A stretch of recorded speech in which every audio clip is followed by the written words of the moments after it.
제가 이제 명상을 먼저 접하고 명상을 몇 년 정도 하고 나서 그러고 나서 올 3월에 그 불교를 공부할 계기가 된 사건이 있어가지고 네. 불교를 공부를 해가지고 지금 3월부터 얼마 그 되지는 전에 않았는데 그 전에 명상이라고 하신 거는 불교적인 게 아니었나요?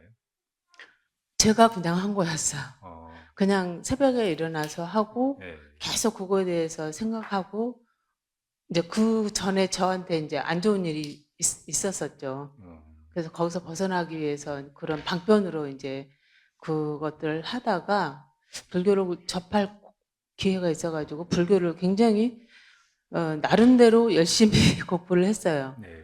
그래서 뭐 책이라든지 책도 보고 또 그 유튜브로 영상들도 많이 보고 또 네. 돌아가신 스님들의 어떤 그 법문들도 많이 보고 또 덕현 스님의 법문도 굉장히 많이 들었어요. 근데 이제 그렇게 공부를 하다 보니까 네. 이제 그 불교 죄송합니다.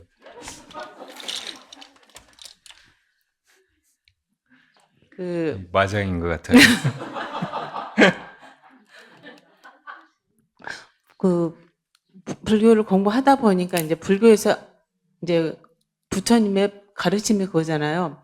그 깨달음에 이르는 거, 네. 너의 안에 본성이 있다는 것을 깨닫고 거기에 맞게 이렇게 살아가는 거, 그런 것들에 대해서 계속 명상하면서 공부하고 하다 보니까 어느 순간은 이제 그거였구나. 이게 본성이 이게 자연스럽게 있었던 본성이 있구나. 이게 무슨 내 안에 뭐 이렇게 마음이 작용하는 거라든지 음, 그런 것들 생각하면서 본성에 대해서 깨닫게 되고 또 이 몸이 어떤 다 없어지는 덩어리, 물질 덩어리인데 어떤 공기라든지 이런 산소, 이런 연기법으로 인해 가지고 이렇게 살고 이렇게 사라지는 거구나 하는 거를 이제 알게 됐어요. 이제 뭔가 생각을 하게 됐어요. 그래서 네. 이게 내가 지금 이거를 깨달은 건가?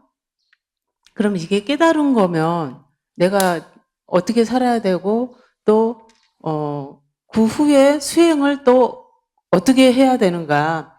그러다 보니까는 계속 공부만 하고 이 유튜브를 찾아보게 되고 또 이렇게 금강경이나 뭐 이렇게 반야신경이라든지 책을 갖다가 읽지만은 어제는 밤새도록 여기 오려고 하는데 어떻게 유튜브를 듣게 그 독경 그런 그 금강경 그런 걸 했는데 새벽에 금강경을 한글로 해주는 게 들렸는데 그게 너무 이렇게 귀에 쏙쏙 들어왔었어요. 네. 그래서 참 맑은 정신으로 그걸 들었는데 근데 그게 내가 지금 이게 깨달은 상태인 건지 내가 그냥 그 이미지를 만들어 가지고 내가 깨달았다는 이미지를 만들어 가지고 지금 내가 이러고 있는 상태인 건지 지금 어떤 공부를 해야 되는 건지 지금 얼마 되지를 않았기 때문에 뭐 스님 아까 말씀드린 것처럼 이런 법회도 처음이고 절에 가서 이렇게 108배 절한 것도 처음이고 요즘 뭐 처음이었어요.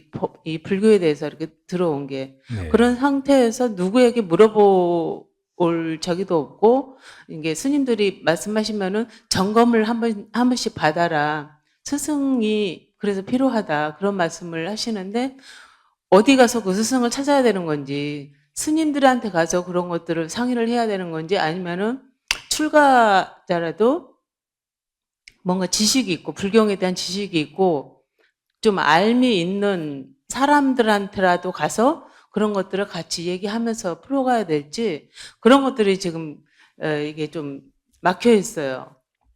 그래서 그럴 경우에 어떻게 해야 되는 건지. 네.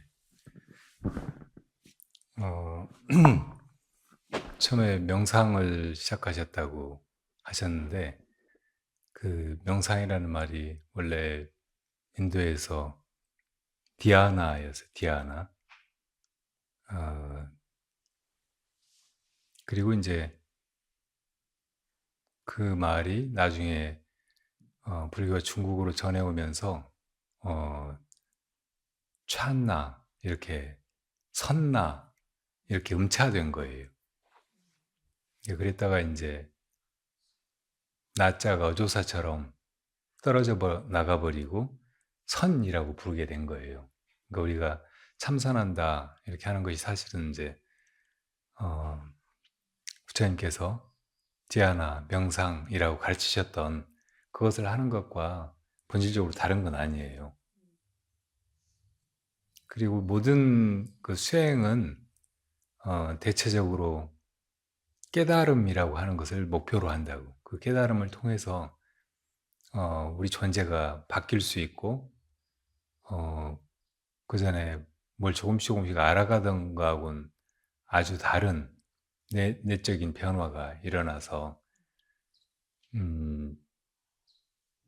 그 전에 이제 이 생사 속에서 느끼던 괴로움 이런 데서 벗어난 느낌, 해탈의 그 자유 이런 게 스스로 느낄 수 있고 또 무지 속에서 답답하고 뭘 어떻게 해야 될지 어떻게 살아야 될지 모르는 데서 벗어나서 이제 모든 게 분명해진 명료해진 그런 경지에 이르게 된다고 하니까 그래서 이제 깨달음에 이르게 하는 것만이 사실은 바른 수행이고 그런 깨달음에 이르지 못하는 수행이라면 아무리 무슨 명상의 이름이 붙어 있고 뭐 그 비슷하게 하는 것이라고 해도 사실은 바른 수행이 아니라고도 할 수 있어요. 그래서 이제 우선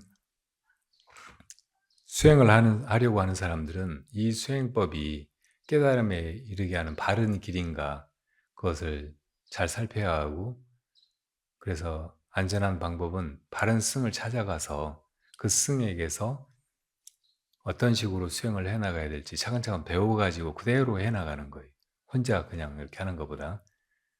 물론 부처님은 처음에는 이제 스승들을 찾았지만 그 스승들에게서 답을 얻지 못하고 당신이 결국은 이제 혼자 어떤 게 바른 수행일까 그렇게 지난날에 수행해오던 것을 이렇게 되돌아보면서 어릴 때 당신이 그 농경지에 나갔다가 쟁기 끝에 나온 벌레를 새가 쪼아먹고 날아가 버리는 걸 보고 아 이렇게 살아있는 것들이 다 저렇게 순식간에 죽어서 없어질 수 있단 말인가? 그렇다면 이 삶과 죽음은 너무나 두렵고 괴로운 것인데 여기서 벗어나는 건 뭘까? 혹시 우리가 이렇게 태어나기 전에 우리가 그 자리에 있지 않았을까? 또 죽은 다음에 거기로 돌아가는 거 아닐까? 그런 생각을 하면서 도대체 내가 어디서 왔고 어디로 가는 걸까? 이런 의문이 강하게 들었었거든요. 그게 이제 요즘 말로 이야기하자면 화두가 된 거예요. 그래서 그걸 알아내려고 골똘히 혼자 나무 밑에서 내면으로 파고들다가 일상적이지 않은 어떤 의식의 그 차원으로 들어간 경험이 있었거든요. 그래서 그 방법으로 들어가야 된다 이렇게 착안하신 거예요. 그러니까 다른 선인들을 만나서 수행이라고 지도받은 것은 마음을 가라앉히고 아무 생각 없는 상태로 그냥 들어가는 거였어요. 그래서 이제 그렇게 들어가서 마음이 참 편안하고 고요한 것 같긴 했는데 나오면은 하나도 변화가 없고 깨달음이 일어났다는 생각이 안 드는 거예요.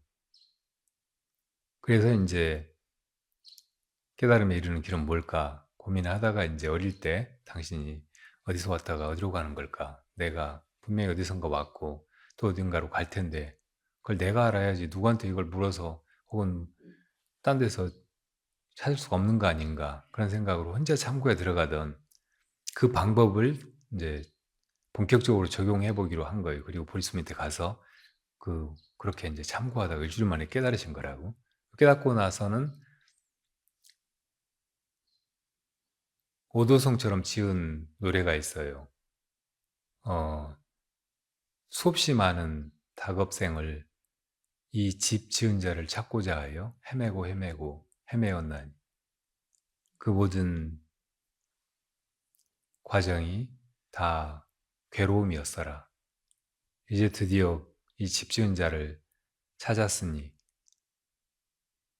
석가래 대들보가 무너져 내리고 기둥도 부러져 버렸네. 다시는 집을 짓지 못하리라. 이것을 내 스스로 깨달았으니 누구를 나의 스승이라고 하랴. 이렇게 말씀하셨거든요. 그러니까 부처님은 전적으로 혼자 그것을 이제 참고하다가 그 방법부터 스스로 찾아내고 그 방법에 의해서 이 깨달음이라고 하는 가장 분명하고 완전한 괴로움으로부터의 그 해탈을 성취하신 거잖아요. 근데 그런 부처님이 나시면서 비로소 이제 그 열반에 이르는 길이 아주 분명해지고 수없이 많은 그 뒤에 제자들은 다 부처님의 가르침을 따라서 그런 방법을 배워가지고 그 길로 가서 결국은 같은 목적지에 이른 거예요. 그러니까 그게 가장 안전하고 빠른 방법이라는 말이죠. 그래서 예를 들어 몽산법어라고 하는 옛날에 원나라 때 몽산 스님이 쓰신 그 수행법을 아주 일목요연하게 정리한 법문에 보면 참선 수투 조사관이요 묘 심노절이라 이렇게 시작되는 부분이 있어요. 참선은 조사가 이 관문을 뚫어야 된다. 이 관문을 뚫고 지나가야 도에 들어온다 하고 세운 그 관문을 뚫어야 된다는 말이에요. 그렇게 해야 이제 이게 바른 참선이고 또 이제 참선의 그 결과가 제대로 나타났다. 그러니까 정말로 깨달았다 이렇게 말할 수 있다는 거예요. 그리고 묘는 심노절. 이제 묘라는 말은 아무데나 붙는 게 아니고 부처님이나 조사처럼 완전하게 깨달은 그런 경지에 붙이는 말이에요. 그러니까 부처님이나 조사와 같이 완전하게 깨달은 거기에는 마음길이 끊어져 버려야 된다. 이제 더 이상 번뇌가 일어나지 않고 생각으로 막 이것저것 뭐 알려고 하거나 아직도 뭔가 구하는 마음이 있거나 그래서는 안 된단 말이에요. 그냥 완전히 마음이 쉬어버려가지고 그대로 그냥 존재 자체가 완전한 적정, 고요, 평화로움의 정멸의 상태여야 된다는 말이죠. 그러니까 그렇게 되어야 이제 비로소 확철되고 했다 이렇게 말할 수가 있고 그렇게 되려면 조사관을 뚫어야 된다는 거예요. 이 조사관이 화두예요. 그러니까 보살님의 그 공부를 누가 점검하기 위해서 보살님 어디서 왔어요? 이렇게 묻는다면 이때 나오는 대답이 저 제주도에서 왔는데요. 엄마 뱃속에서 나왔는데요. 이런 식으로 그러니까 말길 있는 말, 생각으로 이렇게 더듬들어 생각해가지고 주어 섬기는 그런 대답에서는 안 된다는 말이에요. 그런 질문을 던지면 깨달은 스승들은 다 답을 그 말길이 끊어진 자리에서 뭐라고 하는 게 아니고 무슨 말인지 알 수도 없는 그런 식으로 답을 하는 거예요. 말로 해도 혹은 어떤 행동으로 보여도 왜 저러는지 너무 납득이 안 가.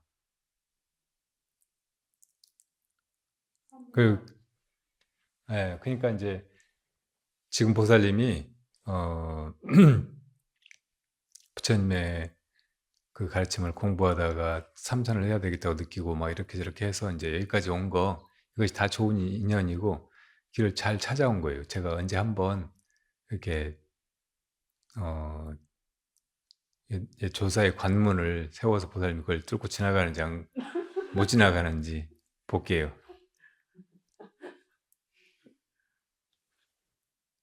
옛날에 중국의 지공 스님이라는 인도에서 오신 큰 스님이 계셨거든요. 근데 그때 양무제가 지공 스님을 궁궐에 모셔가지고 법문을 청했어요. 그러면서 금강경을 강설해 주십사고 부탁을 드렸다고. 그러니까 이제 지공 스님 법상에 올라가시더니 하고 내려와 버렸어요. 그러니까 양무지가 얼떨떨한 거예요. 다른 사람들도 다 그랬겠지만. 근데 옆에 이제 그 금강경에 통달했다고 하는 부대사가 또 계셨거든요. 금강경 오가해가 이제 5분이 금강경을 주석한 대가들이 있었는데 그 중에 한 분이 부대사거든요. 부대사한테 왜 저렇게 하셨냐고, 지금 저 뭐 하신 거냐고, 왜 금강경을 강설해 달라고 하니까 저렇게 소리만 지르고 내려가 버리시냐고. 그러니까 부대사가 지금 지공 스님께서 금강경을 아주 잘 설해주셨다고 하는 거예요. 그러니까 이런 말이 보통 사람들은 들으면 납득이 안 간다고. 근데 이제 정말 깨달은 사람은 이 부대사가 지공 스님이 확 하고 한 뜻이 뭐냐고, 그게 왜 금강경을 잘 설하신 거냐고 물어보면 바로 똑같이 척척 그냥 답을 할 수가 있게 되는 거예요. 지금 그럴 수가 없다는 생각이 들면 깨친 게 아니에요. 그런데 근데 그 깨침이라고 하는 것이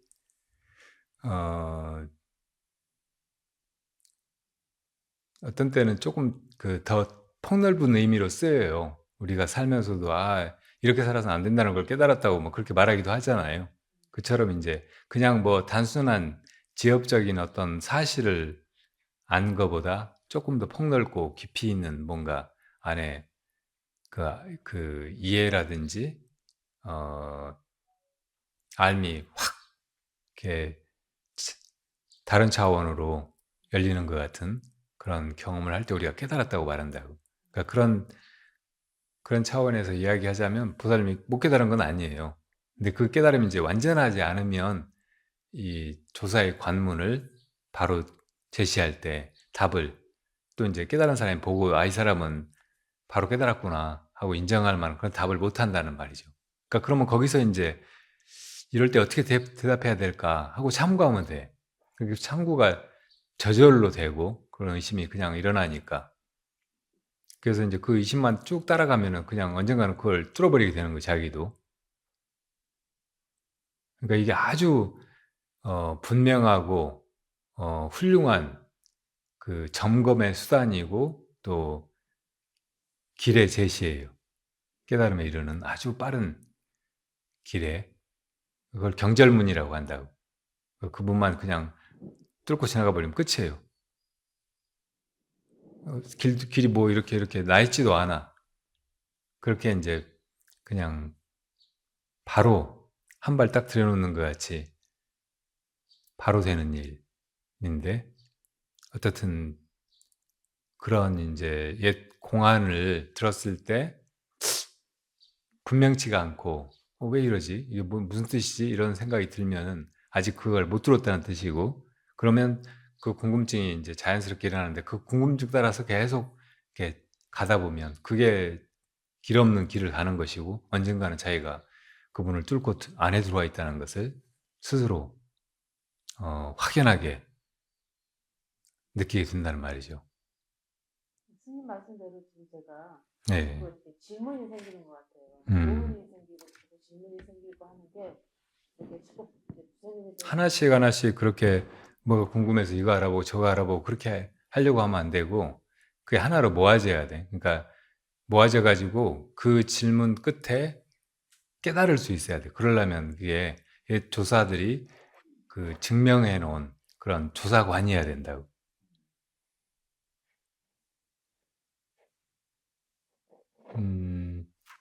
어려운 수학 문제 같은 거 그런 거 막 수학자들이 평생 그렇게 답을 구하려고 막 끙끙거리고 그런 수가 있잖아요. 그러다가 못 깨닫기 이제 못 풀기도 하고 그러다가 풀기도 하고. 근데 푼다고 해도 그게 너무나 환희로운 일이고 알키미데스가 유레카하고 막 빨가벗고 시내로 뛰어다니는 것 같이 그렇게 충격적인 경험일지는 모르지만 또 다른 문제를 내면 또 막혀버린단 말이에요. 근데 이제 이 공안은 하나를 뚫으면 완전해. 다른 어떤 거를 제시해도 바로바로 다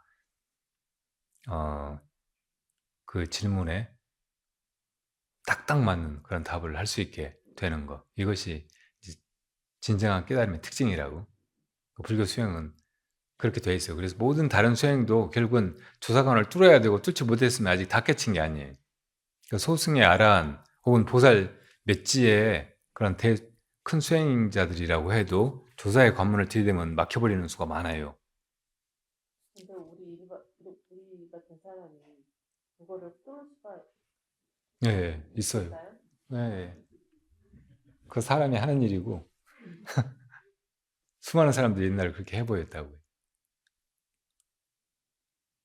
이쪽에 호두 좀 드세요.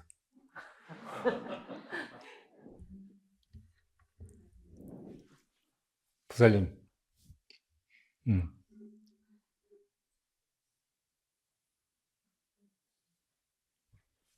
이 부살님이 수행을 잘해요.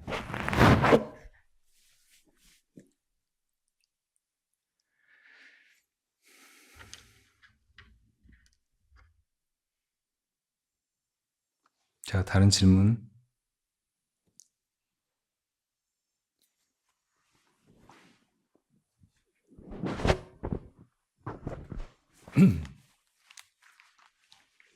이번에 수련회 오세요. 봉화에.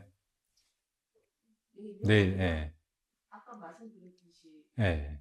수배를 해주셨는데 못 가게 되더라고요. 하나 질문. 네, 그러시죠. 네, 다음에 기회가 되면 수련회 한번 오세요.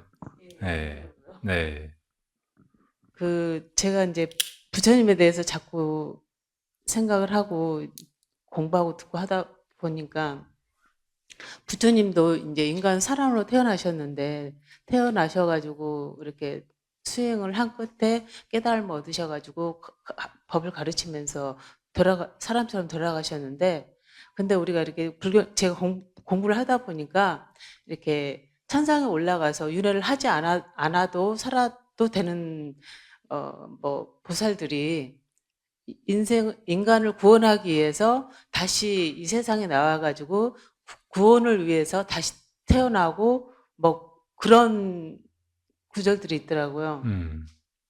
그러면 부처님도 인간의 구원을 위해서 이미 다 알고 계셨던 분인데 인간의 구원을 위해서 다시 오신 거 아닌가라는 구절을 제가 그런 것들을 보기도 한 것 같아요. 네. 그렇다면은 부처님은 그냥 우리 같은 어떤 아니라 신과 같은 존재가 아닌가. 그 문수보살님이나 보살님이나 문수보살님, 관세음보살님은 보살이지 신이 아니에요. 그러면 저기 부처님은 네, 신과 같은 존재이신가요? 아니에요. 신하고 비교할 수 없는 신들은 저 발끝에도 못 따라오는 그런 존재죠. 그러니까 아까 그 오전에 나눠드린 그걸 찬찬히 다시 보시고 금강경 강의에서 여러 번 그 3계 6도 28천 그 그림을 가지고 얘기를 해드렸는데 그거를 다시 복사해가지고 자주 나눠드리는 게 좋을 것 같아요. 그러니까 거기 보면 신들이 있다고 그 6계 6천, 색계 18천, 무색계 4천 이 존재들이 다 신이에요. 천상의 신들이라고. 그러면 그 네. 신들은 창조하고 그리고 상관없는 거죠? 그냥 깝깝한 어떤 토 달지 말고 들어보시라고. 그러니까 우리가 너무 이제 서양의 종교관, 서양의 신관 이런 데 젖어 있어서 그런다고. 그러니까 우리가 뭘 새로운 걸 알려고 할 때 자기가 이미 알고 있는 걸 가지고 갖다가 이제 끌어붙이고 이렇게 배대를 하고 그렇게 해서 이해를 해나가잖아요. 그런 식으로 이제 먼저 어떤 뭐 세계관이나 가치관 이런 게 들어와 있으면 그걸 토대로 해서 다른 걸 자꾸 이제 해석을 하고 거기다 갖다 붙여가지고 그거를 알아보려고 하는 성향이 있다고. 그러니까 다른 종교를 먼저 알고서 나중에 불교를 알면 그게 장애가 될 수가 있어요. 그러니까 아무것도 모르는 채로 불교에 바로 들어오는 게 제일 큰 복이 있는 사람이에요. 성근 있는 사람. 근데 부처님 당시에 부처님의 제자 된 사람들도 보면 대부분 다 다른 스승들 찾아다니던 그러니까 외도의 제자들이에요. 근데 그랬다가 이제 부처님을 어떻게든 이렇게 인연이 돼가지고 부처님한테 와서 귀의하고 이제 그런 잘못된 스승들을 다 떠나서 이제 깨달음을 이루고 또 나중에는 그 스승들을 깨우치기도 하고 또 그 사람을 따라오는 그 스승의 다른 제자들을 가르치기도 하고 뭐 이렇게 했거든요. 대부분 사람들 보면 지금 우리 그 시대가 제국주의 시대 서세 동점 이래로 거의 서양적인 거 이런 것들이 어려서부터 우리 의식이나 생활이나 문화 이 모든 걸 다 지배하고 있기 때문에 그런데 그냥 젖어 들어버려 그 틀이 안에 먼저 생겨버리는 거예요. 그래가지고 뒤늦게서야 이제 불교나 우리 조상들이 이렇게 아주 친숙하게 곁에 두고 또 내면화하고 막 했던 것들 그제서야 그거를 서양식의 잣대를 가지고 알아보려고 한다고. 그러니까 신 하면 우리는 절대자, 창조주 막 그렇게 생각하는 그런 경향이 있는 거예요. 그게 이제 서양의 종교들에서 배운 신관이라고.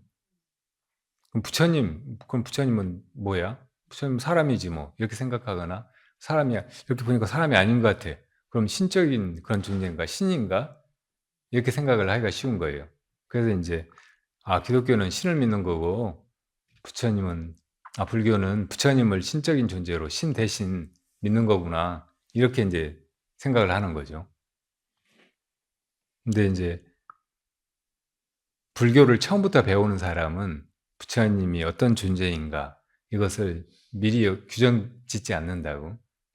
기껏해야 이제 들을 수 있는 말은 우리 본성이 바로 부처님이다. 우리 마음이 부처다. 이런 말이에요. 그리고 부처님은 그걸 깨달으신 분이고 우리는 아직 그걸 깨닫지 못해서 나를 김아무개라고 생각하고 또 사람이라고 생각하고 중생이라고 생각하고 또 뭐 이런저런 가치관이나 혹은 과거의 경험이나 지금의 그 주변 이런 걸 가진 존재라고 그렇게 생각하고 사는 것 뿐이라는 걸 알게 된다고. 그러니까 그러면 내 마음은 무엇일까 이렇게 이제 화두를 들고 이렇게 해나가다 보면 부처님이 이걸 깨달으셨구나. 그래서 이제 부처님도 나와 똑같은 이런 존재이고 내가 지금 나를 인간이라고 생각했던 것이 쓸데없는 혹은 잘못된 자기 규정일 뿐이고 진짜 나는 내 마음 자체는 그런 거하고 아무 관계없는 거구나. 부처님이 이것을 깨달으신 분이고 그래서 부처님을 인간이라고 말하는 것은 이게 우리 인간들이 우리하고 똑같이 생겼으니까 똑같이 밥 먹고 걸어다니고 말씀도 하고 막 하니까 그렇게 이제 오해하는 거지. 진짜 부처님의 내면에서 부처님 스스로 느끼기에는 그 존재는 우리가 생각하는 그런 거하고 아주 다른 거란 말이에요. 그런 걸 이제 조금씩 느끼기 시작한다고.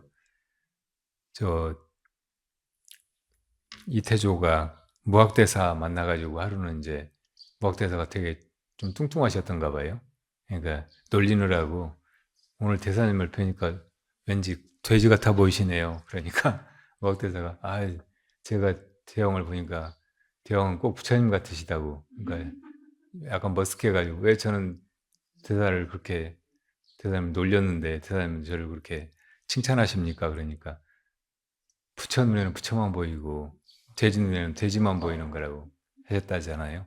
그런 식으로 사람이 항상 자기 처지에서 그냥 판단하는 거예요. 그 사람 안으로 들어가 보지는 못하고 전혀 그럴 눈이 없으니까. 근데 이 부처님은 인간도 아니고 신도 아니에요. 이 부처불자가 사람 인자에 이 안이불자 이게 안이불자를 다르게 쓴 거래요. 사람이 아닌 존재란 말이에요. 사람은 살아있는 존재 그런 말이에요. 사람, 살다 이게 다 어근이 똑같잖아요. 그러니까 이렇게 살아있는 것을 중생이라고 한다고. 그러니까 부처님은 중생이 아닌 거예요. 근데 신들도 살아있는 존재예요. 불교적으로 보면.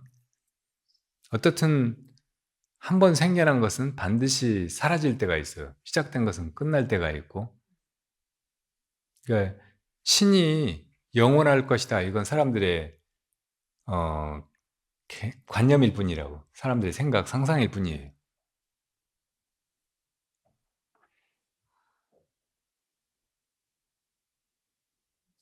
그러니까 그 신에 대해서 우리가 이제 알고 있는 모든 것들이 다 서양적인 되게 이분법적이고 분별에 입각해서 신을 우리의 주로 그렇게 모시고 인간은 그 피조물이라고 생각하고 이 세상도 다 신이 만든 작품이라고 여기고, 그러니까 신이 주인이고 우리는 종이고 신한테 무조건 복종해야 되고 신이 잘 봐줘야 구원을 받을까 말까 하는 그런 존재라고 여기고 살고 있는 이런 우주관, 신관, 세계관으로는 도저히 불교를 어떻게 헤아려 볼 수가 없어요. 부처님은 불교를 처음 배워보면 알겠지만 인간도 아니고 신도 아니고 이 아까 말한 해탈자, 삼계에서 육도에서 완전히 벗어나 버린 자, 그리고 원래 본래 마음이 아무것도 없는 본래 무일물의 자리에 그냥 있지도 않고 없지도 않은 그런 존재로 있을 뿐이에요. 그것뿐이야. 그것만이 영원하고 부처님은 그것을 깨달아 버린 분이란 말이에요. 그러니까 아무것도 없어. 거기는 나도 없고 남도 없고 부처도 없고 중생도 없고 무슨 이름도 없고 이제 그런 상태에 있던 그 마음이 호련히 이제 착각이 일어나가지고 나가 생겨난다고. 맨 처음에 만약에 신이 생겨났다 그럼 신이 그 자아를 자기가 지어내가지고 아 내가 여기 있다. 그런 신이 사실은 범천이에요. 범천의 수명이 한 대겁이에요. 우주가 생겨났다 사라지는 시간, 성주계공의 그 시간을 1대겁이라고 한다고. 근데 범천의 수명이 1대겁이에요. 그래서 자기가 생겨나면서 세계가 생겨나. 그리고 그 세계에 온갖 것들이 또 생겨나는 걸 이제 뒤늦게 보는 거예요. 그러면서 이제 자기가 제일 처음에 생겨났으니까 나는 알파요 오메가라고 하면서 다 너희들은 내가 창조했다고, 이 세계도 내가 창조했다고 하는 거예요. 그 범천의 특징이 그렇게 이제 자기를 절대시하고 만심을 내서 밑에 중생들한테 자기만을 따르게 해.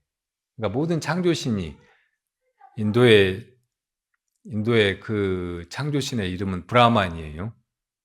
근데 이제 뭐 옛날 그리스 신화에서는 제우스잖아요. 그리고 이제 유대 신화에서는 여호와라고. 그러니까 다 같은 존재인지 몰라.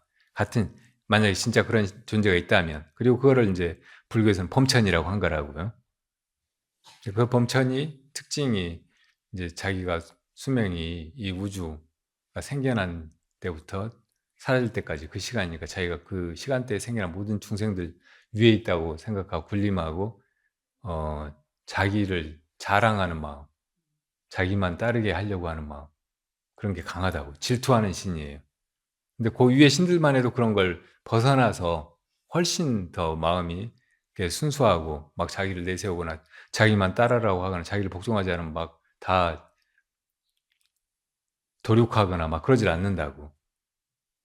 그러니까 그렇게 이제 범천이 그러고 그 밑에 이제 욕계천들 중에서는 아까 마왕이 이제 용락을 벗어나서 선정에 들거나 이 삼계에서 아예 해탈하려고 하는 그런 수행자가 있으면 방해를 하는 거고, 그리고 이제 우리 인간의 세계, 그리고 바로 위에 있는 사천왕의 세계, 여기 위에 있는 신은 33천, 도리천, 제석천이라고.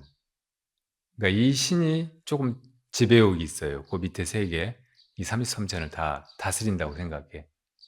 그리고 개입을 많이 하고. 그러니까 이 제우스의 이름이 인도에서는 인드라 신이 인드라. 그리고 우리가 옛날에 이제 옥황상제라고 부르던 그 제석천이고, 또 이제 아까는 이제 서양의 창조신을 그리스 신화에서 제우스라고 한다고 제우스도 어쩌면 그 신이라고 제석 발음도 되게 비슷해요.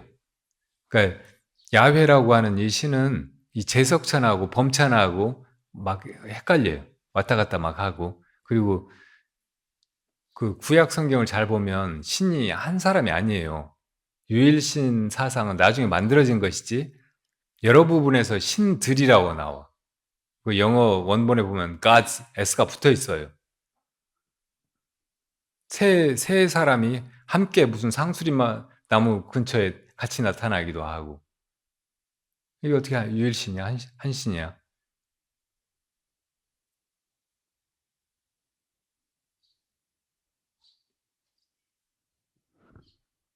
그러니까 그렇게 이제 여러 신들이 있고 문화마다 이제 다르게 명명해서 그 비슷하게 이제 이 인간 세계에 일정한 지배력을 가진 그런 집착이 있는 그런 신들을 되게 숭배하고 그런 신을 이제 창조주로 주로 막 모시고 그런 신만 따르고 다른 신들을 믿는 사람들을 부정하거나 싸우거나 뭐 해온 것이 인간의 종교의 역사라고. 그러니까 그런 거하고 불교는 이 수준이 너무 달라요.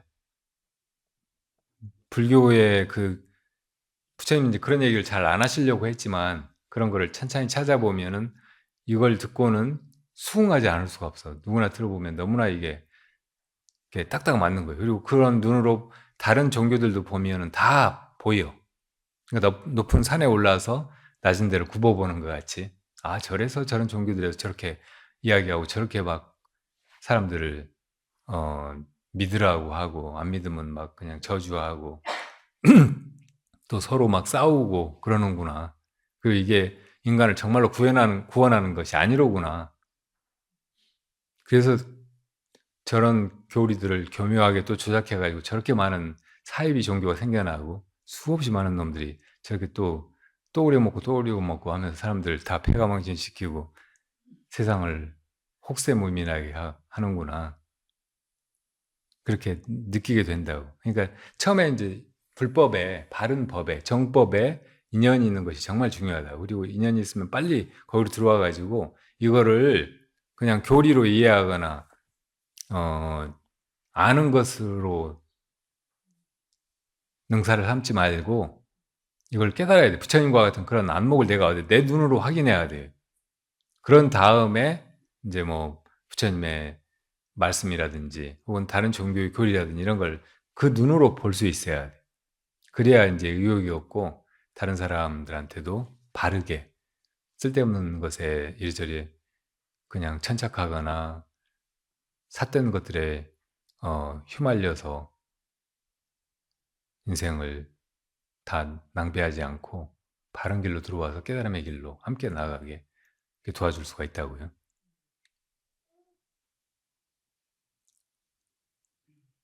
그러니까 불교는 나만 믿어라, 나만 따르라. 어떤 신이 그렇게 이제 자기 좋으려고 밑에 사람들, 중생들을 막 끌어들여 가지고 자기가 막 이렇게 권력을 행사하고 폭군처럼 막 이랬다 저랬다 하고 마음대로 막 이 민족을 성하게 하고 저 민족을 다 그냥 쓸어버리고 막 그러는 게 아니고 모든 중생을 다 구원하는 거예요. 그리고 그렇게 구원하는 것이 다 자기를 믿고 자기 앞에 엎드리고 자기를 따르게 하고 자기만 존경하고 받들게 하는 게 아니고 중생들을 다 부처님처럼 만드는 거예요. 어떤 데는 부처님에서도 벗어나게 만드는 거예요. 부처님으로부터도 자유롭게 불법에서도 매이지 않게. 그러니까 이게 너무나 그 훌륭한 가르침이고 우리한테 정말로 이익이 되는 가르침이고 우리를 진실로 구제하는 가르침이고 그런 거라고. 그러니까 불교를 제대로 알고 보면 또 자기가 이제 수행해서 부처님이 말씀하신 거기를 향해서 나아가거나 거기 당도에서 보면 불교 말고 다른 것들은 다 잘못된 거예요. 정말로 그렇다고. 다 삿된 것들이 일반으로 나가지 못하게 잘못된 길에서 계속 고생하면서 윤회하게 만드는 거예요. 그 길에다가 처박아 놓는 거라. 뭐 세상에서 뭐 이제 출세하게 해준다든지 돈을 많이 벌게 해준다든지 무슨 행복을 누리게 해준다든지 막 그런 것도 결국은 아까 말했듯이 우리가 용락 때문에 이 세상에 붙들려 있고 삼계에서 해탈하지 못하고 그 용락의 결과로 나중에는 고통을 당하게 되는데 계속 고통에다 붙들어 매놓거나 더 큰 고통에 빠지는 것밖에 되지가 않잖아요. 그래서 부처님이 용락을 버리라고 한 것이라고.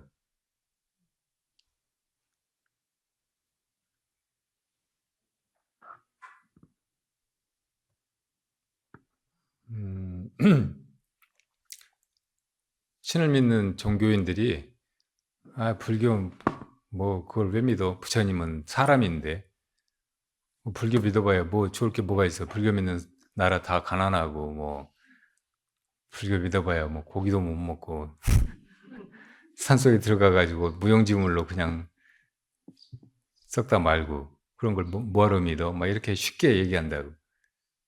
그건 정말 어리석은 말이고 무지한 말이고 불련을 스스로 팽개치고 자기 구제, 자기를 정말로 이 괴로움에서 건지는 그 길에서 그 자비로운 물에 빠진 사람한테 던져준 밧줄을 그냥 걷어차버리는 일이라.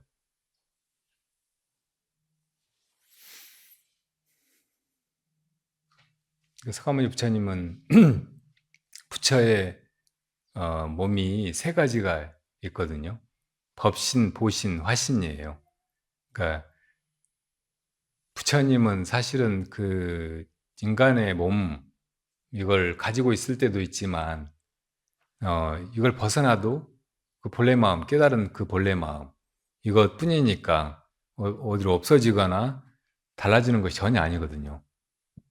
그래서 깨달음 그 자체가 있는 그대로 하나의 몸이라고 보면 그걸 법신이라고 해요. 법신. 근데 이제 그 법신의 자리는 항상 그대로 있어요. 그리고 지금 이 모든 곳으로 드러나 있고 어디로 가는 것도 아니고.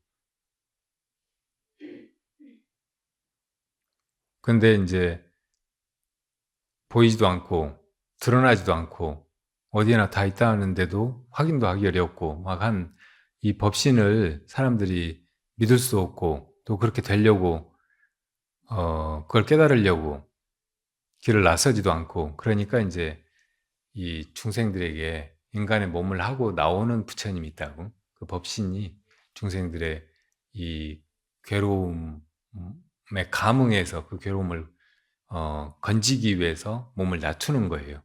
그런 부처님을 화신이라고 해요. 화신. 그래서 이제 화신은 이제 물론 인간의 육신처럼 무상하고 가짜의 몸이죠. 그렇지만 그 속에 이제 법신이 있고 그 화신을 통해서 중생들이 법문도 듣고 부처님의 존재를 알아보고 이렇게 성불의 길로 간다는 것을 자기도 이제 믿고 따르고 하니까 그렇게 이제 모습을 그 가상으로 헛된 몸을 낮추는 거고.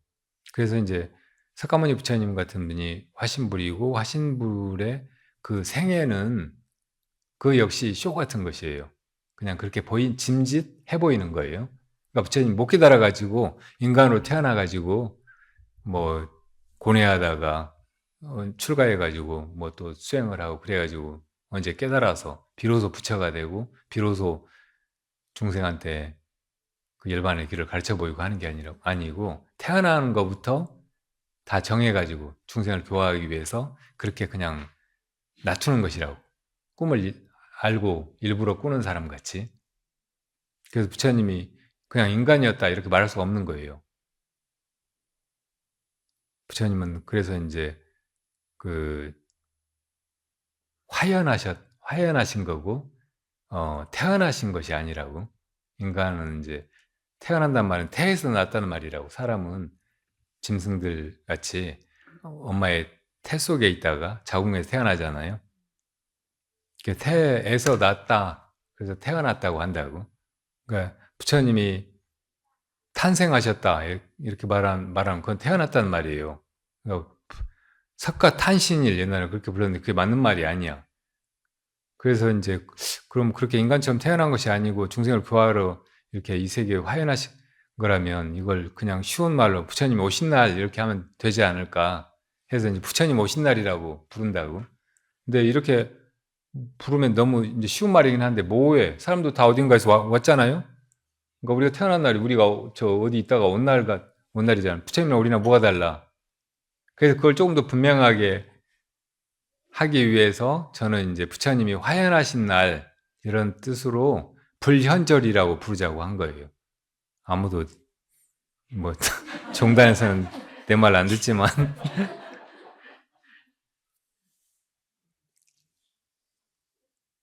그리고 이제 법신, 보신 있고 화신이 있고 보신이 있다고 했잖아요. 보신은 이제 우리처럼 자기가 사실은 본래 마음을 가지고 있고 그 본래 마음이 부처님이 깨달으신 부처인데 그것을 모르고 인간이라고 생각하고 중생이라고 생각하고 이렇게 살고 있다가 그래도 이제 부처님 말씀하신 대로 열심히 수행을 하고 또 자기 마음을 깨닫고 또 보살 행을 해가지고 언젠가는 이제 부처님이 될 때가 있어요. 이렇게 이루어지는 부처님을 보신이라고 한다고. 수행이 원인이고 그 응보로 그 결과로 부처님의 몸을 마침내 이루었을 때 이런 부처를 보신이라고 한다고.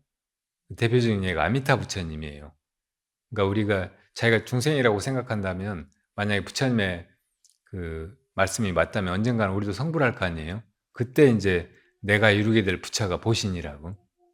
근데 이 보신은 그렇게 수행하는 동안에 가진 원행에 따라서 이제 얼마나 좋은 불국토를 장엄한다고 하는데 불국토를 그렇게 만들어서 얼마나 많은 중생을 제도하느냐 이게 결정이 되는 거예요. 그래서 이제 이런 원과 그런 원을 이루기 위한 인행, 원행이 중요하다는 거예요. 그렇게 해서 이제 결국은 우리가 정말 큰 훌륭한 그런 보신불이 되어야 또 다른 많은 중생들을 제도할 수가 있으니까.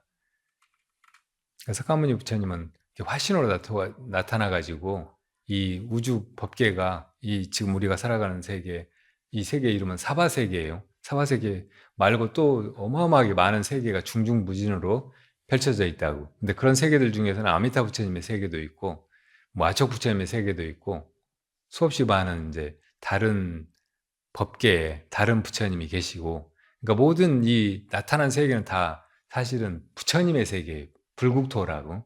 부처님이 중생을 교화하시기 위해서 만들어낸 세계, 낮추신 세계. 그러니까 막 이 세계가 누가 만들었다고 하면 굳이 이야기하자면 부처님이 낮추신 거예요. 부처님 만든 거라고. 그 부처님은 타인이 아니고 우리 마음이라고. 우리 모두의 근원의 공통의 마음, 일심. 그것이 창조주야. 굳이 이야기한다면. 근데 어떻든 우리도 사실은 이제 그 자리에 있는데 지금은 우리가 인간이라고 중생이라고 착각하니까 이 처지에서 이제 석가모니 부처님처럼 화신으로 다퉈가지고 우리가 사는 것은 사실은 성불하기 위한 것이다. 다 그 성불의 길로 간다. 언젠가는 너희들도 성불해서 부처님이 될 것이다. 이렇게 말씀을 해주셔야 비로소 아 그렇구나. 왜 그전에는 왜 이 세계가 이렇게 있지? 나는 왜 여기 있지? 왜 매일매일 이렇게 해가 떴다 지고 시간이 이렇게 계속 펼쳐지고 그러다가 또 갑자기 죽고 다 헤어지고 왜 이런 일이 벌어지는 거야? 영문을 모르잖아요. 근데 여기에 답을 주신 거예요. 석가모니 부처님 같은 분이 나오셔가지고 이게 다 중생이 성불로 가는 그런 과정이다. 다 누구든 여기서 그냥 낳다 죽고 이유 없이 뜻 없이 목적 없이 그러는 게 아니고 성불하기 위해서 성불로 가는 과정이다. 태어나고 죽는 것이 결국은 수행의 과정이고 그래서 이제 언젠가는 다 부처님처럼 되는 것이다. 그리고 이건 다 사실은 꿈과 같은 것이다. 우리 마음은 언제나 그대로고 우리 마음이 이런 꿈을 꾸는 것에 불과하고, 그러니까 지금부터 이 마음을 깨달아 버리면 이 꿈속에서 벌어지는 고통 막 이런 것에 그렇게 막 괴로워할 일도 없고, 그리고 이 꿈을 마음대로 꾸듯이 내가 주인이 돼가지고 자제하게, 기왕 꾸는 꿈이니까 그 속에서 많은 사람들을 돕고 또 괴로움에서 건지고 하는 그런 꿈을 꾸면 좋잖아요. 그 사람들은 꿈속에서 어쨌든 괴로워하고 있으니까 꿈속에서 괴로움도 그 사람 내면에서는 그 너무나 절실한, 정말 피하고 싶은 그런 괴로움이잖아요. 그러니까 그거 건져주면 그게 왜 의미가 없는 일이에요? 꿈속의 괴로움인데 뭐 그거 뭐 깨면 아무것도 아닌데, 꿈인데 뭐하러 깨워? 이렇게 생각할 일이 아니잖아요. 그러니까 그렇게 어, 사는 것, 이게 다 성불로 가는 길이고 그 길로 우리가 나가고 있다는 자각을 가지고 이렇게 음, 시간 속에서 순간순간 이렇게 존재하고 나아가고 이렇게 하는 거, 그런 꿈을 꾸는 거, 이것이 이제 불교의 목적이고, 부처님이 이제 이것을 나타나 가지고 가르쳐 주신 거라고.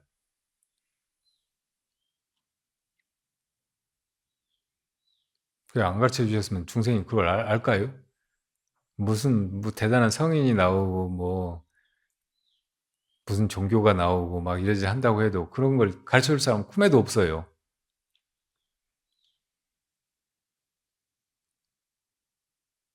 세계 4대 성인 해가지고 뭐 소크라테스, 공자, 예수, 그리고 부처님, 석가모니 뭐 이렇게 얘기하는데 그건 말도 안 되는 얘기예요. 그냥 뭐 인류학자들이나 위인전 이런 거 보던 사람이 아 이분은 좀 색다르게 훌륭하신 것 같아 그래가지고 네 사람 뽑은 거예요. 근데 알고 보면은 진짜 성인은 부처님밖에 없다고. 그리고 조금 가까운 것이 소크라테스예요.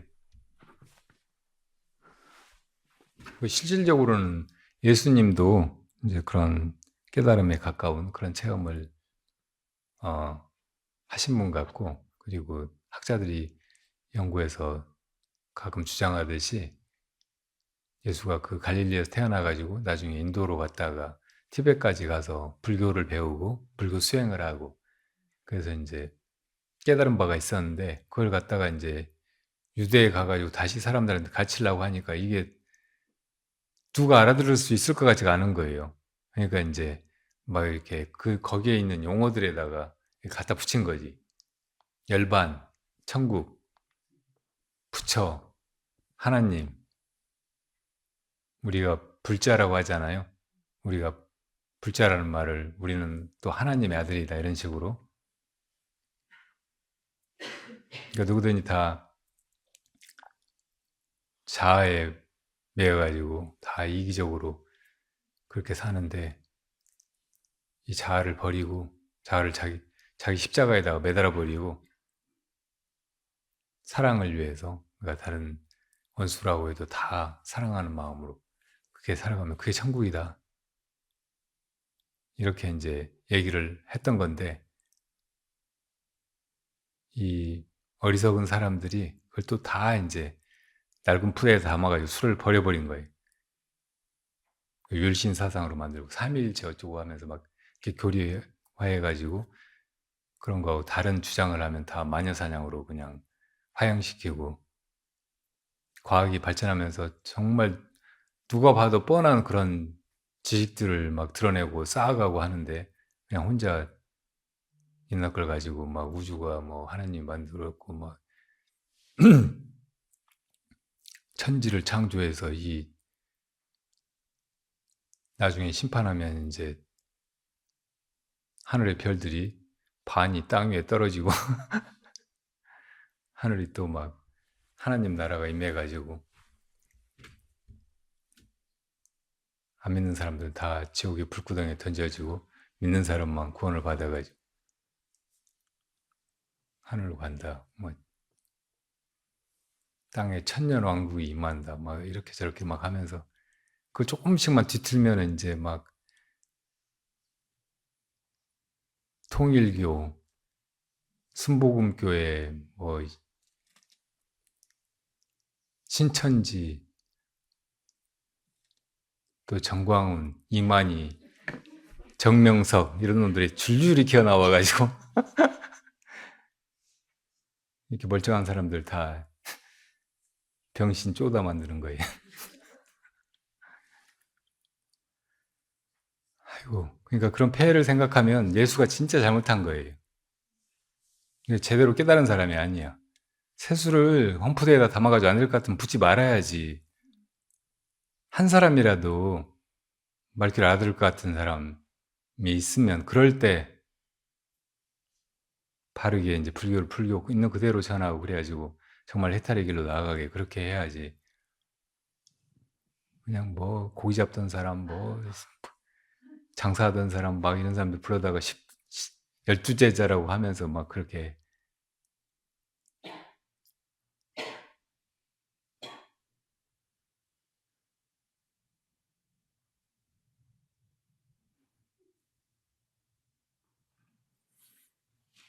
자, 다른 질문 하세요. 남 욕만 하다 끝나네.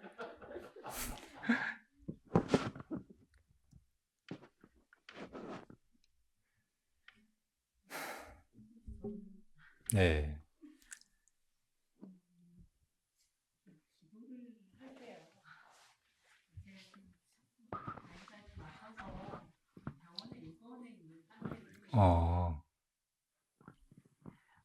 그래서 지금요?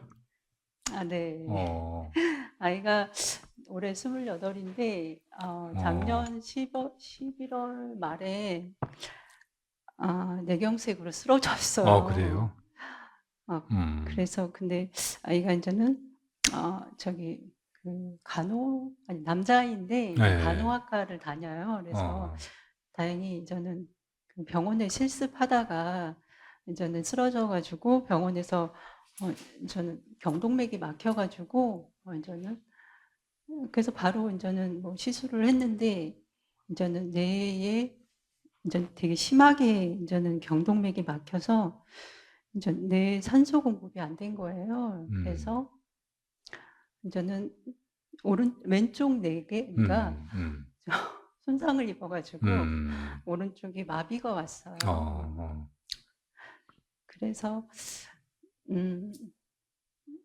제가 이제는 이제 다니던 절이 이제는 저는 뭐 절을 이렇게 진심을 다해서 다닌 건 아니고 저희 어머니가 이제는 다니시던 절에 그냥 마지못해서 이제는 가던 사람이었는데 이제 그래서 이제 그런 이제 상황을 겪게 되니까 저는 가던 절에 가서 저는 이렇게 갔더니 그 보살님이 저한테 그런 말씀, 제가 이제 아이가 그런 상황이다라고 이제는 얘기를 하니까 저는 그 천수경을 100일 기도를 해라 그러시더라고요. 그래서 이제 100일 기도를 저는 드렸어요.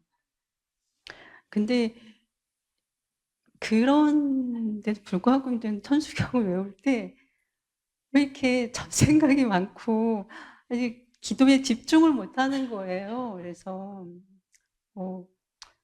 하다가도 이제 딴 생각이 들어간 거예요. 그래서 저는 엄마도 아닌가 보다. 그런 생각이 드는 거예요.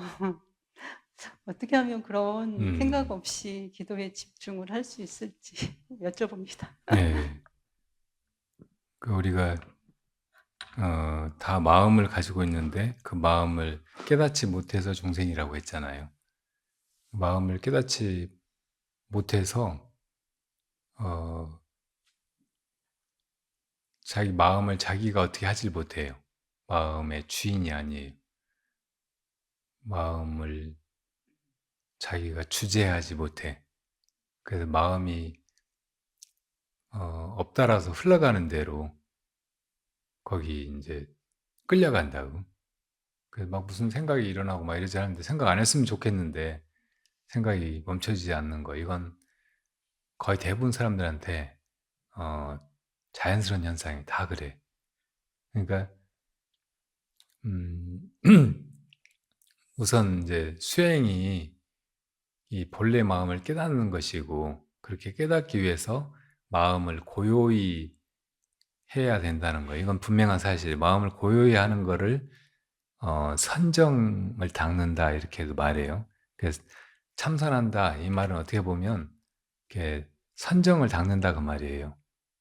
그러니까 마음이 막 어지럽고 주의가 산만하게 움직이고 막 하는 것을 다 그치고 쉬어서 본래 그 마음으로 돌아가는 거, 이거를 참선하는 것이라고 말할 수 있어요.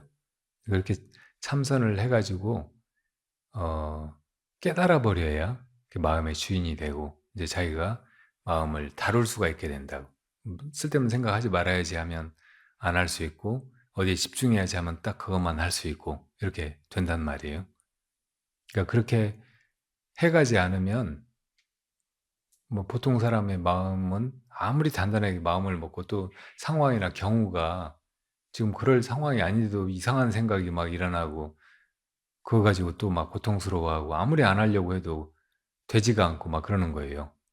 그러니까 이러니까 참선을 해야 되는구나. 우선 그렇게 알아야 돼. 그리고 참선을 해서 깨달음을 얻어야 내가 마음의 주인이 되고, 그래서 세상 살다가 무슨 일이 닥쳐도 어떤 상황에서든 내가 내 마음을 다스릴 수 있으니까, 내 마음을 내 마음대로 할 수 있으니까 또 괜찮은 거예요.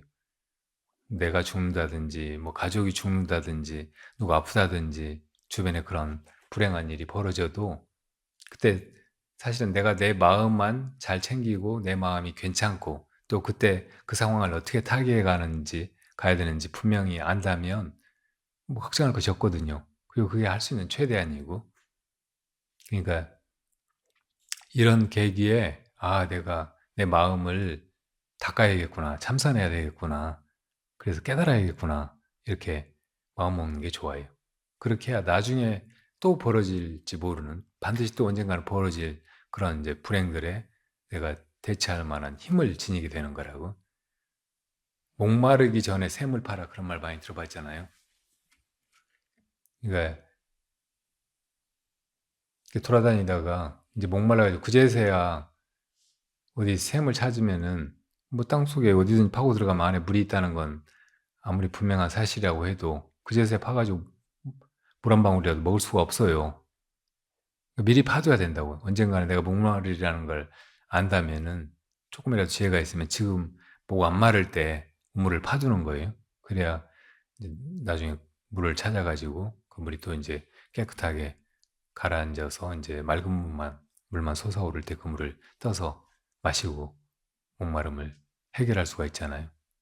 그래서 지금 좀 내가 건강하고 내 정신이 멀쩡하고 내가 내 시간을 다룰 수 있을 때, 그때 이제 딴 데다가 마음을 두고 헛된 거 쫓아가지 말고 내 마음을 보고 이 마음을 참고하고 수행을 하라는 거예요. 이게 뭘까 하고 묻는 거, 이게 제일 빠르고 강력한 수행이에요.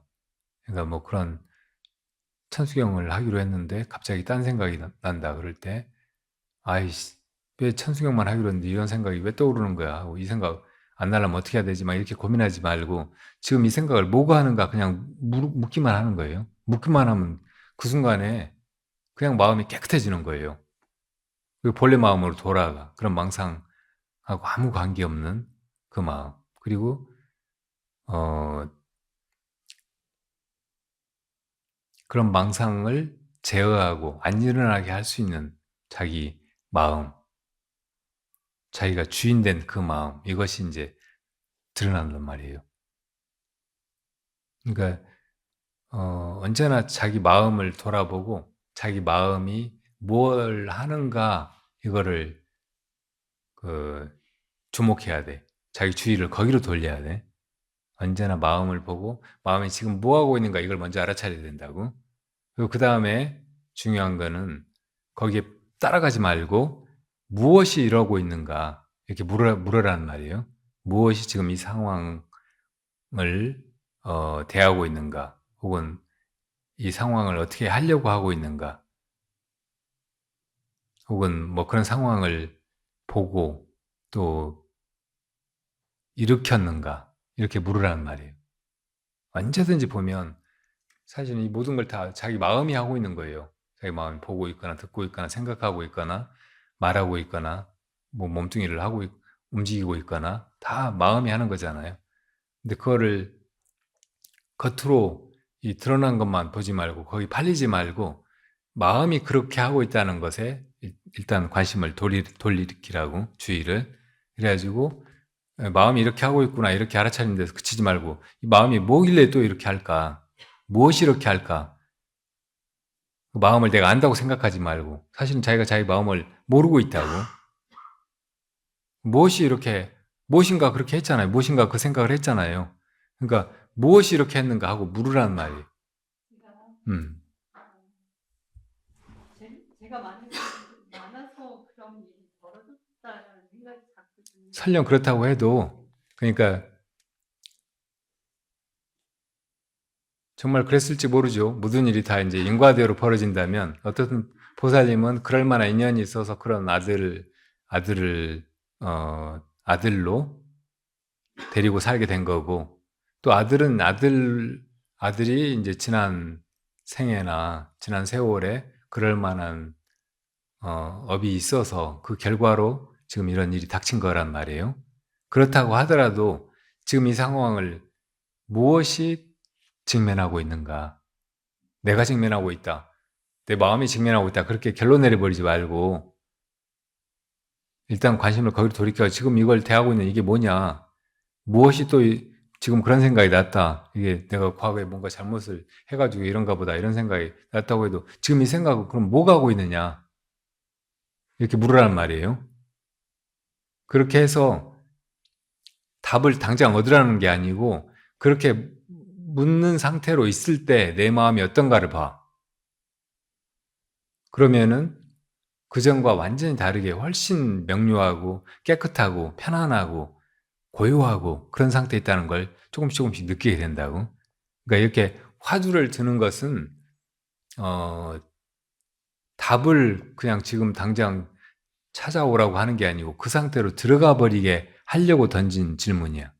그리고 그 상태로 들어가 버렸으면 그걸로 사실은 이미 된 거예요. 그게 답이라고, 그 자체가. 그래서 이제 화두는 방편이 아니라고 하는 거예요. 화두를 딱 들면은 벌써 그 자리에 들어가 버린 거야, 목적지에. 어디로 가려고 방편으로 제시된 게 아니라는 말이에요. 그러니까 화두를 들고서 답을 따로 구하지 말고 화두를 들고 있는 상태가 그냥 돼버리면 돼. 그것만 하면 되는 거예요. 그러니까 승산 스님께서는 그거를 오직 모를 뿐이라고 표현하셨거든요.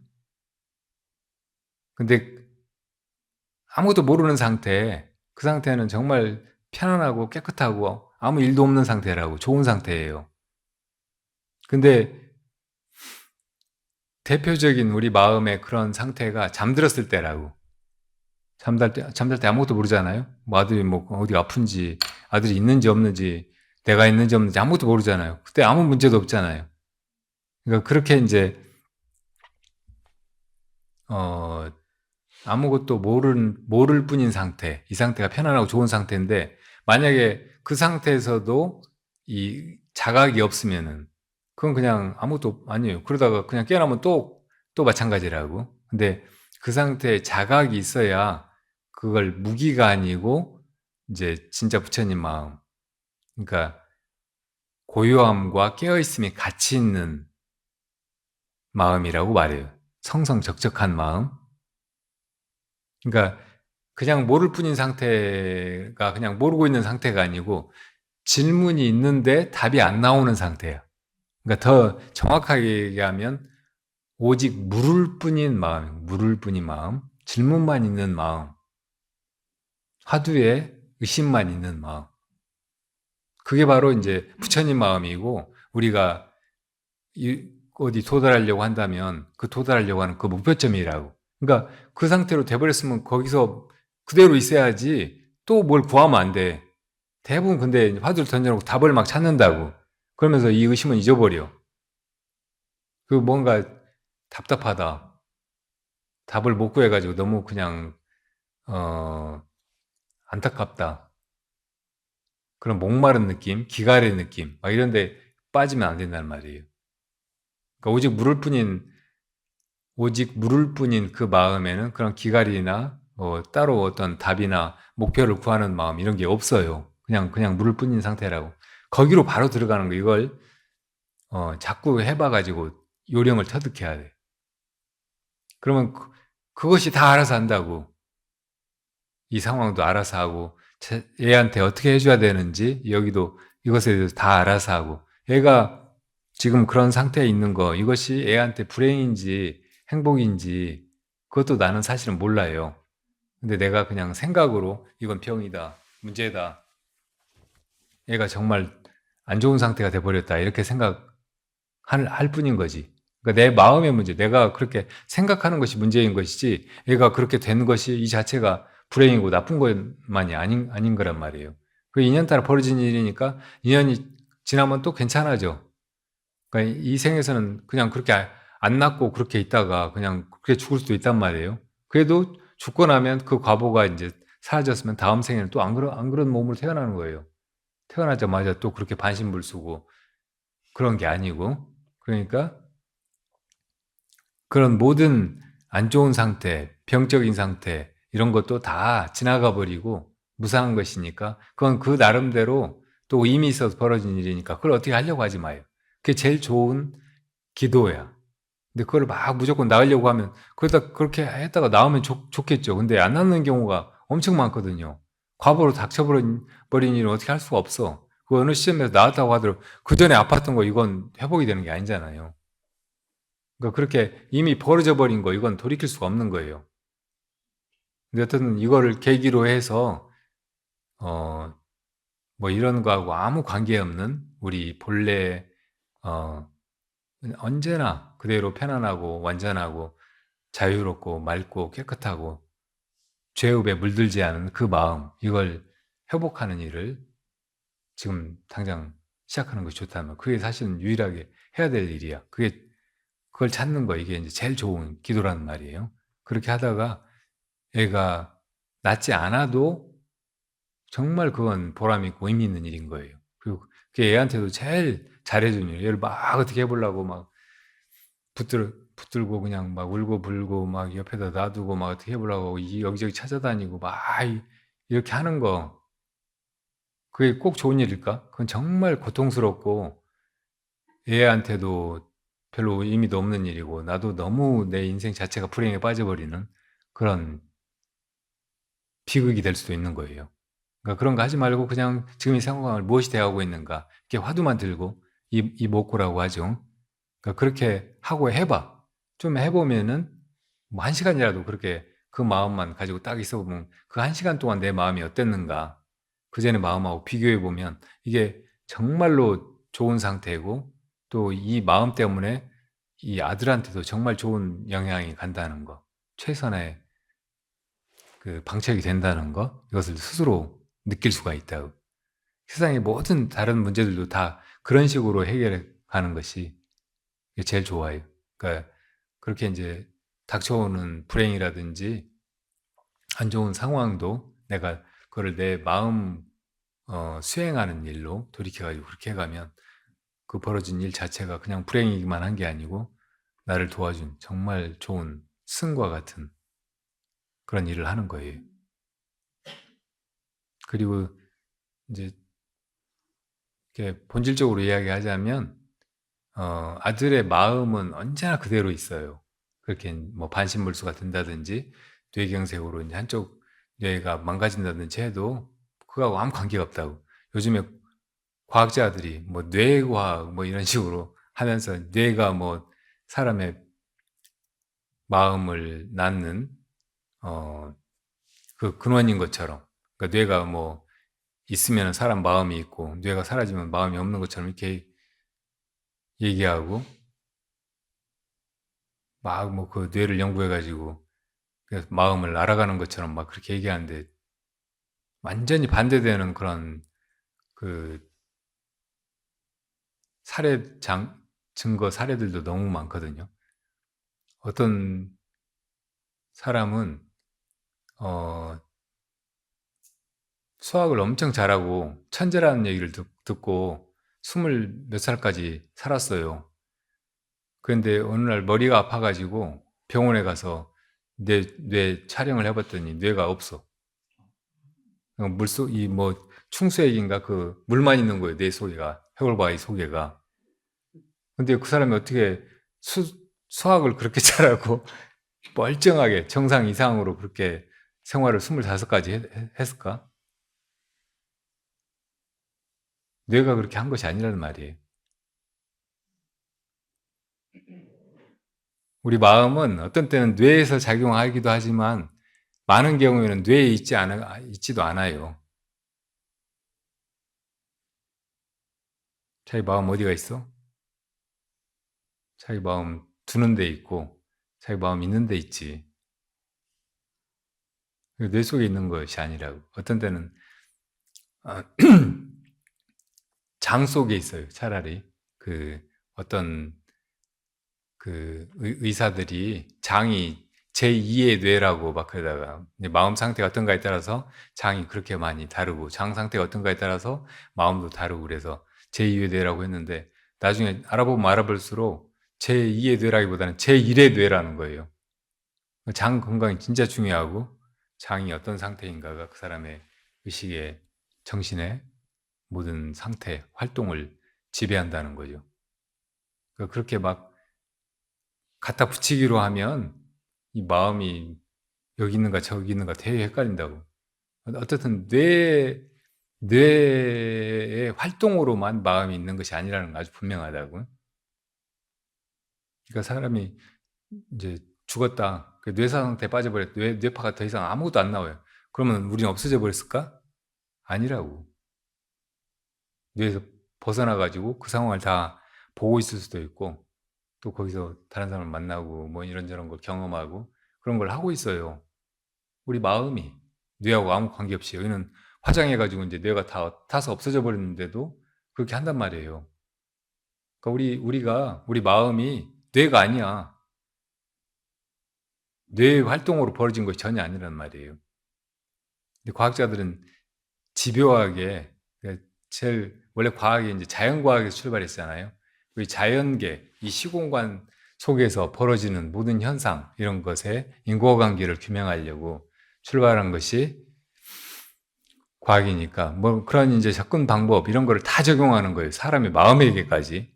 사람의 마음을 뇌의 활동에 따라 일어나는 것이라고 그렇게 말한다. 뇌의 어떤 부분에 우리 정신 활동의 어떤 것이 이렇게 연결이 돼 있고 그래서 이제 뭐 예를 들어 뇌의 어떤 쪽이 망가지면 말을 못 한다든지 또 뭐 막 분노가 일어난다든지 막 그렇게 다른 정신 활동이 일어나는 건 사실이에요.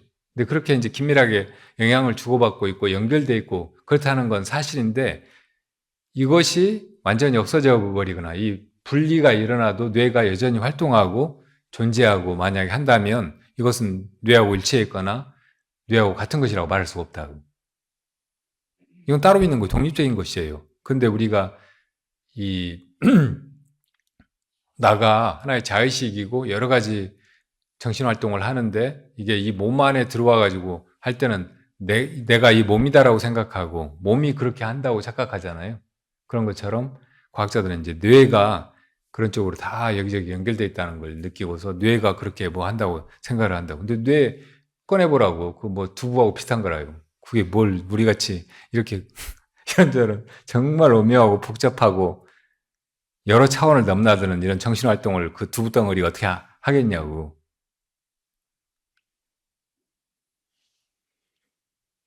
그런 식으로 인체의 어떤 부분이든지 다 우리 정신에 영향을 미쳐요. 심장만 해도 심장 이식하면 완전히 딴 정신을 막 가지고 살잖아요. 그리고 전에 심장 가지고 있던 사람 주인 같은 그런 마음이 막 나타나고. 그럼 이 심장이 주인이란 말이잖아. 뇌보다. 이 심장에다 갖다가 붙이든지 장에다 갖다 붙이든지 다리 끝에다 붙이든지 다 마찬가지예요. 다 서로 연결되어 있고 서로 영향을 주고받고 있고 그런데 그거를 한 부분만 보고 그 물질적인 것이 그런 정신을 파생시킨다. 그게 말하면 이거 완전히 전도망상견이라고. 그러니까 그 아이의 마음도 그대로 있는 거예요. 잠들었을 때 애가 없어졌다고 생각하지 않잖아요.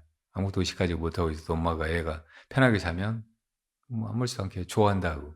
그런 것처럼 애가 그렇게 이제 의식이 없다든지 반신불수의 상태에 있어가지고 막 그렇다고 해도 애 마음은 내가 생각하는 거 이상으로 오히려 편안하게 쉬고 있을 수도 있는 거예요. 그러니까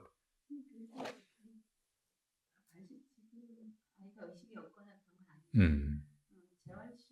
예, 예. 그러니까 애한테도 할 수 있으면 빨리 내 몸의 그런 상태, 그러니까 뇌 문제 때문에 몸이 이제 그렇게 이제 반신불수가 일어나고 불편해지고 장애인처럼 그렇게 된 거, 이거를 어, 사람마다 다 이제 육체적인 조건 속에서 살아가잖아요. 그러니까 내 육체의 조건이 조금 달라진 것으로 이해하고 나는 그대로라는 거, 내 마음은 그대로라는 거. 설령 이제 내가 이 손을 못 움직이고 이걸 이렇게 잡을 수도 없고 막 그렇다고 해도 이렇게 하려고 하는 마음은 그대로 있잖아요. 그러니까 이게 마음이지 이 몸, 이 손, 이 몸뚱이 이게 내가 아니란 말이에요. 그러니까 이게 어떤 때는 뜻 같지 않아도 뭐 어떤 사람이 힘이 좀 적어가지고 뭐 이만한 무게 이런 것도 들지 못한다. 그러면 이 사람은 힘이 조금 없는 거지. 뭐 장애인이거나 불구이거나 그런 거 아니잖아요. 그런 것 같이 몸의 한쪽이 이제 제대로 작동하지 않고 막 이렇게 하는 것도 뭐 이렇게 기능적으로 조금 그 문제가 일시적으로 인연따라 그렇게 이제 생긴 것에 불과하지. 그 사람 마음이 거기에 이제 그 제한을 당하고 또 자기 스스로를 그렇게 나는 이제 장애인이다, 막 불행해졌다, 막 이렇게 규정하지 않도록 그렇게 일깨워주는 게 굉장히 중요하다고요.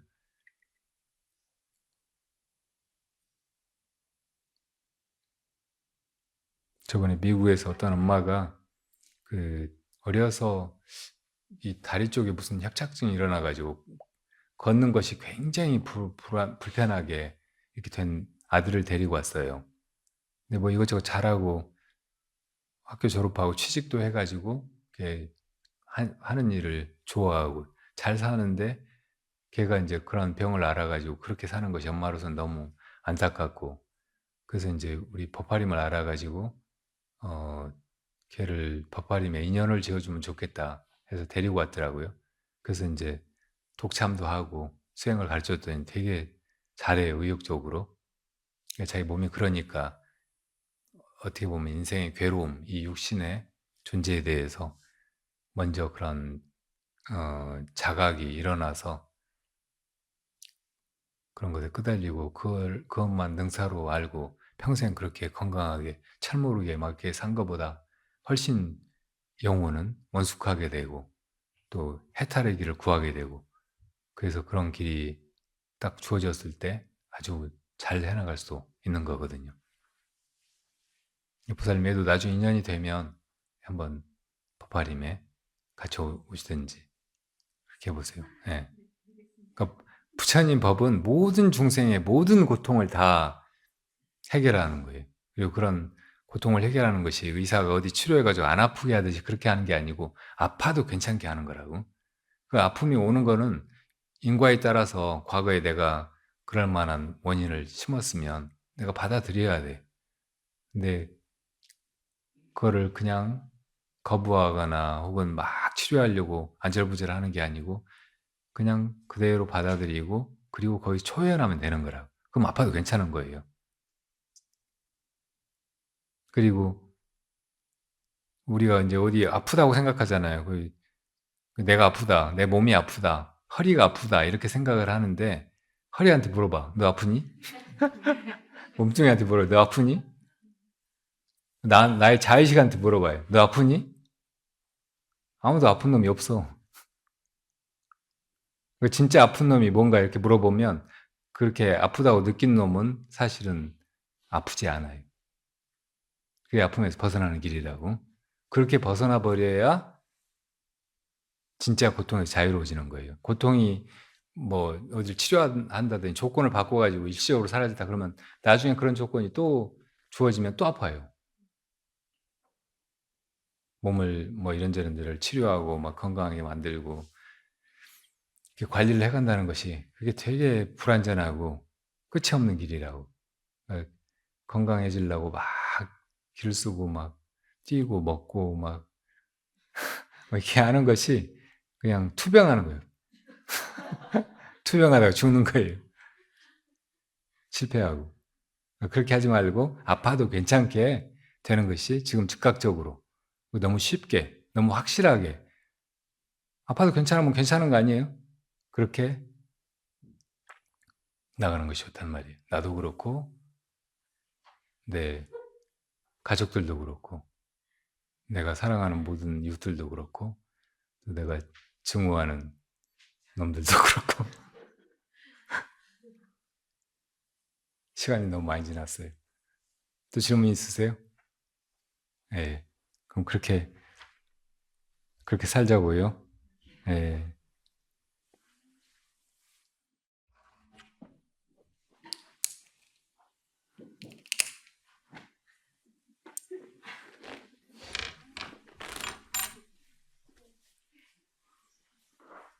이거 드시고 싶으신 분 나오세요.